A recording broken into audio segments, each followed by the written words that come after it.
The bulk of our business has always been the leasing business. We've also done sales, service, anything to do with ice, we've done it.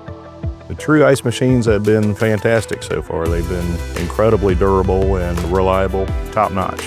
We have roughly 400 lease accounts total. Slowly but surely, some of those machines are aging out and we are putting trues in their places.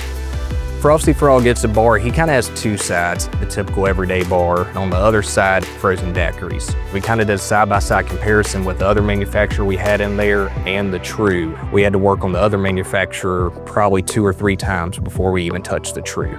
He called us and specifically asked us if we could put true in all his locations. There's a lot of technology in the true machines. From our office or our cell phone anywhere in the world, we can look at all the vitals of the machine. My guy in the field, what he's seeing, I can pull up and be able to help diagnose.